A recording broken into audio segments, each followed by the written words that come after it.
The Planeswalkers, Jaya, Teferi, and Karn are locked in a tower with the Archmage Eternal Jodah and the Phyrexian sleeper hunter, Stenn. They had just escaped a Phyrexian ambush only to discover their position has been compromised by one of the monsters. There's no saying who among them could already be corrupted by the poison of New Phyrexia.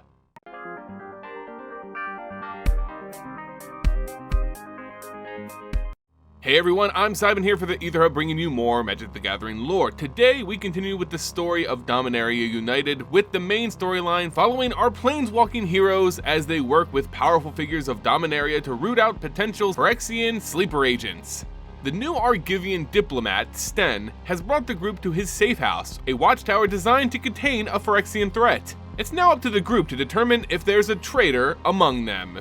Before we start the video, I just want to give a shout out to those of you who have become members on the channel. Channel memberships are the best way that you guys can support our content here, and without you, we just wouldn't be able to keep this up. Members get special perks on the channel, including special member exclusive content, videos made just for the members that publish weekly. Click the join button on the channel homepage or follow the link in the description below to learn more about memberships on the Aether Hub. And again, thank you all so much. And now, let's get into the lore of Dominaria United with The Locked Tower, written by Langley Hyde.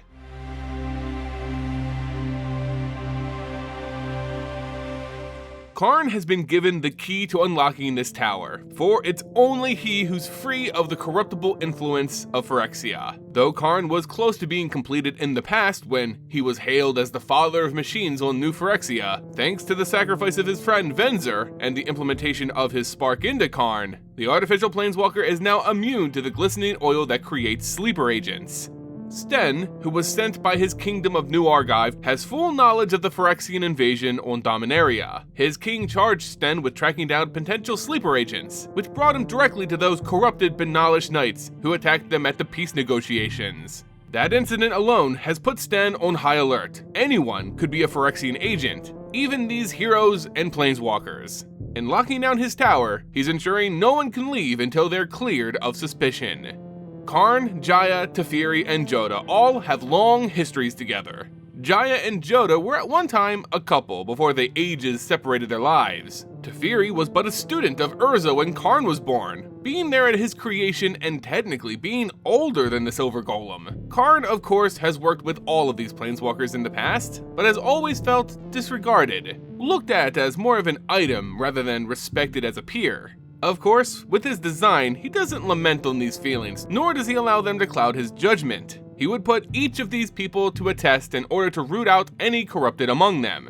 Using analytics, methodology, and a composure these humans cannot fathom, Karn becomes the ultimate detector in this dangerous game of survival. Karn's plan is twofold: find the Phyrexian minion who slithered its way into the tower with them, and protect the location of the Silex at all costs. If this creature, or any potential sleeper agent among them, can transmit the location of the Silex back to the Praetor Shieldred, then his endgame of using the artifact to decimate New Phyrexia will be for nothing. He will hold that information close to his chest, while at the same time using it to reveal his target. The plan itself must also remain a secret. That plan being feeding each of their party different inaccurate locations of the Silex, and then using his crafted scrying device to spy on those locations and monitor them for any Phyrexian activity. As holder of the key, Karn takes lead of the operation and lays out a plan for his colleagues. They will split up, each group investigating different layers of the watchtower looking for the Phyrexian. Some of their rank disagree with Karn, believing they're just as capable of leading as the Golem. Namely, Jodah and Jaya raise objections. Worse still, Jaya and others demand to know the location of the Silex, believing it too dangerous for only Karn to know of its whereabouts. Jaya in particular is very pushy on this, leading to her initial suspicion as a sleeper agent. Eventually, the group agrees to follow Karn's lead, and the group heads out on their missions.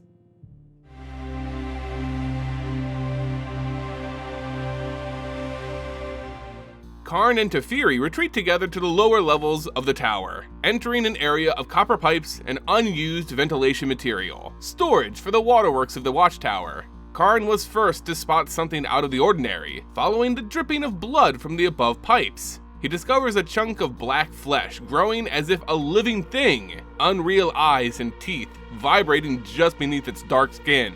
Definitely the waste byproduct of a Phyrexian. Teferi calls Karn over to an open vent, noting that he can hear the other parties on different floors through the vents. They eavesdrop on a conversation between Jaya and Jodah, who grouped up to investigate the upper level of the tower. Jodah is clearly upset that Karn doesn't seem to trust any of them. How could they, great heroes and planeswalkers, be infected? They should confide in one another now, more than ever.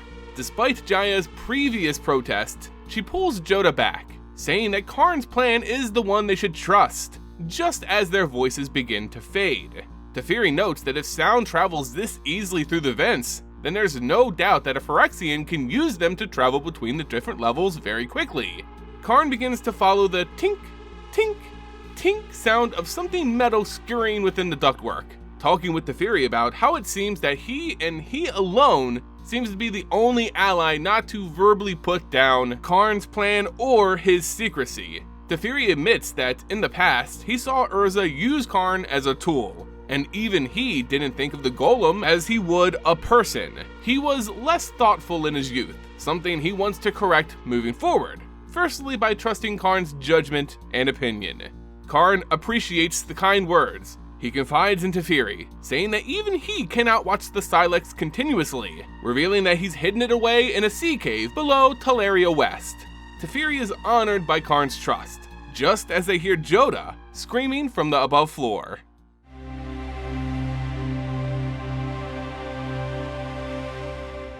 Jaya and Jodah were investigating a small office on the upper floor of the tower when Karn and Teferi burst in, finding the pair in an offensive dance together, slinging spells at a squid-like Phyrexian whose tentacles of black ooze threatened to lash open their soft flesh. Jodah magically pushed the fiend against the wall, and Jaya quickly blasted it with white-hot flame. But the crafty Phyrexian just as quickly split itself into two separate monsters, with the fire just squeaking between them. They now had more feet than Jodah could count, with mouths gaping lined with even more countless sharp fangs. Jaya controlled her flame with such precision, splitting the fireball into two projectiles, both tracking the two halves of the Phyrexian. In response, the slithering mass again split its body, this time in fours, with each smaller insect dodging the confused bolts. Karn managed to stomp on one, crushing it. Jaya captured another in a torrent of heat, frying it. The other two slimed their way through the cracks in the wall, compressing themselves to fit even the smallest of gaps. The group recuperated, noting that if the Phyrexians can keep splitting like that they indeed faced an unknown number of opponents in this tower. They were now joined by Stenn, who heard the commotion from the basement where he was stationed. With this revelation, Jodah gets more concerned at Karn's lack of trust in sharing his plan, almost demanding that he share the location of the Silex and accosting him for not trusting any of his allies. But again, Karn refuses. Stenn agrees with Karn's decision. There is no way of telling how that information, once spoken, could possibly be heard by this Phyrexian or a sleeper agent and immediately shared with Shieldred. Jodah sulks and shakes his head at Karn's stubbornness. Their next step was to create something that could track their Phyrexian enemy, no matter how many clones it made of itself. Using Karn's magic of material recomposition and Jodah's mana weaving abilities, they crafted two Phyrexian trackers, compasses that directed them to the nearest owner of the genetic material that littered the tower, the goo and slime of their enemy, now armed with some means of avoiding an ambush by countless Phyrexians springing from the walls. The group notices that Jaya is bleeding, scraped from their last encounter with the Phyrexians. This is concerning. If glistening oil had entered through this wound, she could very well be completed. Jaya ensures that it was merely a superficial injury and that no Phyrexian got near it. Still, this brought into question her loyalty. But nothing could be done about it now. They had to find this Phyrexian first, so Karn sent Jaya, Teferi, and Stenn to investigate the tower again. Karn and Jodah stayed behind to work on their Phyrexian trackers to ensure they were calibrated appropriately to deal with the multiple floor tower. While working together, Karn and Jodah talk about their pasts, with Jaya, one a friend, another much more.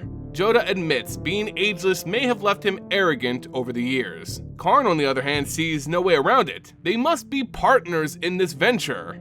But Then again, partners always share information with one another. Seeing this as a logical stance by Jodah, Karn reveals that the Silex is located in a warehouse in Esterk. As they finish the Phyrexian tracker, the needle begins to twitch in all directions. Their enemy was all around them.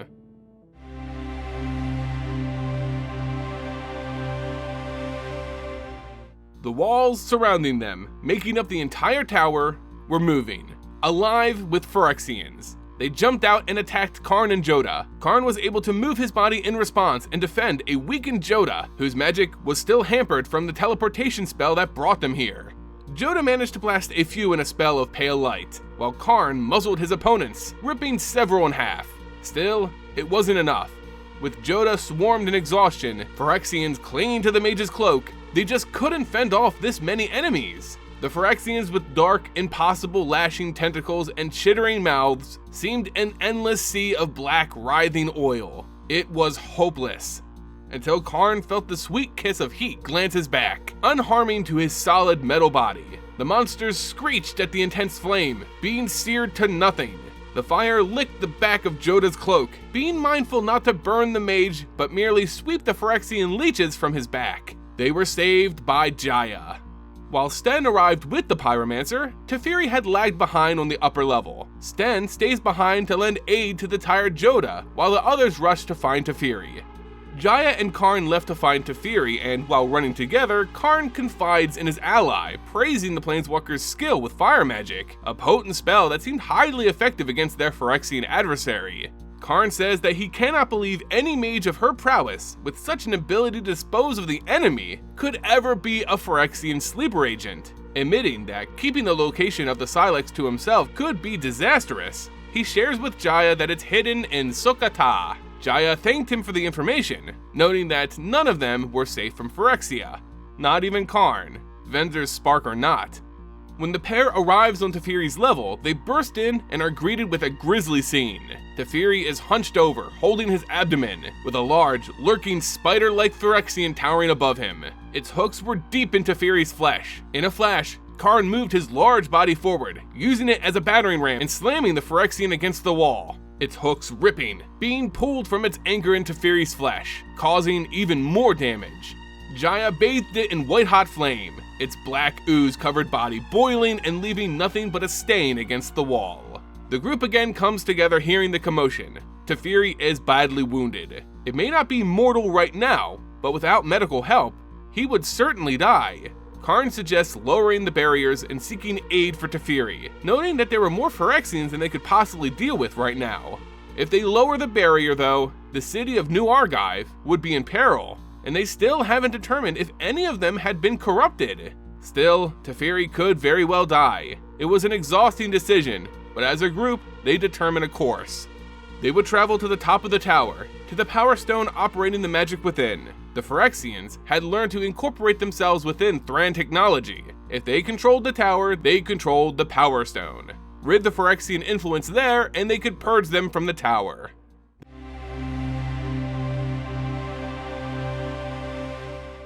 They reached the Power Stone nestled within a wiry array, dark and foreboding. The Phyrexian influence here was strong. Using the key given to him by Stenn, Karn activated the mechanisms. This was their final gambit.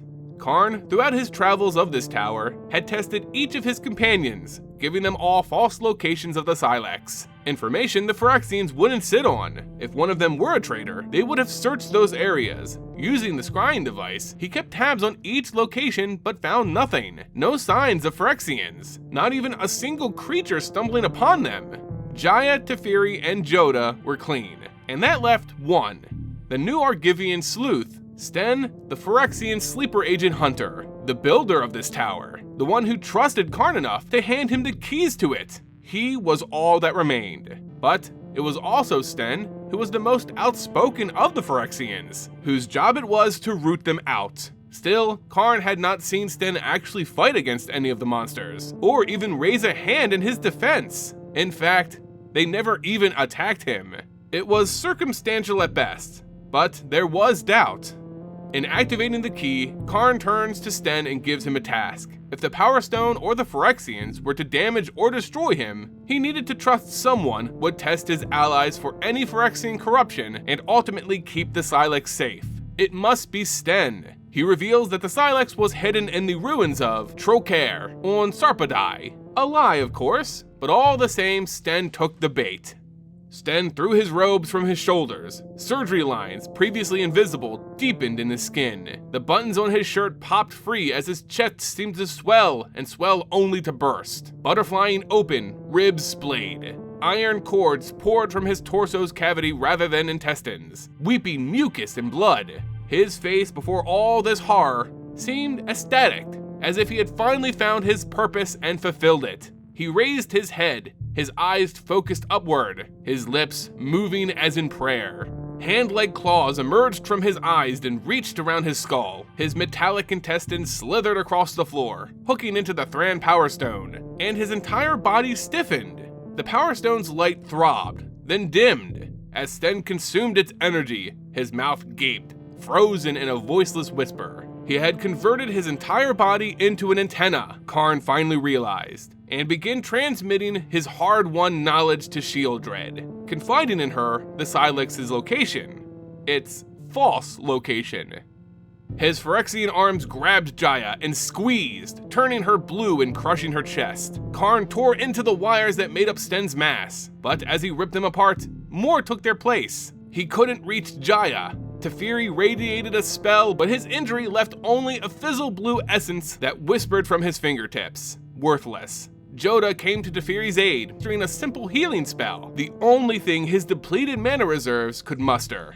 Karn continued to manually dismantle Stenn with efficiency. Rather than go for the inorganic mass, he began to pluck at bones and tendons that once made up his human body. With each body part removed, the Phyrexian became weaker, and eventually loosened his grip on Jaya, who finally inhaled new breath and blasted the former Stenn with white-hot flame. As if to say, "How dare you strangle me?" What used to be Stenn slumped to the floor, smoking and charred, the group unsure if its message reached the ears of Sheoldred. Karn is at least assured the Praetor was fed the incorrect location, but at a bare minimum, the Phyrexians have confirmed that Karn is in possession of the Silex, and hopes to use it against them, as the artifact remains their best hope in drawing out more Phyrexian agents. Teferi is starting to fade, Jodah unable to heal the wounds. They need help now. Karn grabs the amulet hanging around his neck, the device crafted by the famous artificer and his good friend, Jaya. It would call the skyship Weatherlight to them. In activating it, Karn hears the voice of Shana, current captain of the Weatherlight. Karn gives her their location as the sails of the greatest skyship of Dominaria flies rapidly to their rescue. And there you guys go, the next chapter in the story of Dominaria United. Now, I personally thought this was more of a filler story, which is a little disheartening seeing how the main storyline now only consists of 5 articles, so having one of them feel like filler is, yeah, not great for pacing. Which, if you've been following my coverage of MTG lore in the past, has been an unfortunate theme recently. Aside from that, I really like the feeling of this story, which differs greatly from what we've seen in others so far. Loads of action, but all surrounded by this The Thing vibe. We don't know who could be infected by the Phyrexians, and it really lays out that anyone could be a traitor. Jaya was cut. Could she be infected now? What about Teferi, who had his guts splayed open? No one saw if the Phyrexians were able to infiltrate his pierced belly. Those are all questions that can now plague Karn's mind. Anyway guys, that's going to do it for today's video. Again, I want to shout out the channel members who help to keep this channel going. If you're interested in becoming a member and getting some of those awesome perks like weekly member exclusive videos, be sure to click the join button on the channel's homepage or follow the link in the description below. You can also support this channel by leaving this video a like, becoming a subscriber, or sharing it with friends. It all goes a long way in helping us grow this little community here. And as always guys, thank you all so much for watching, and until next time, see ya!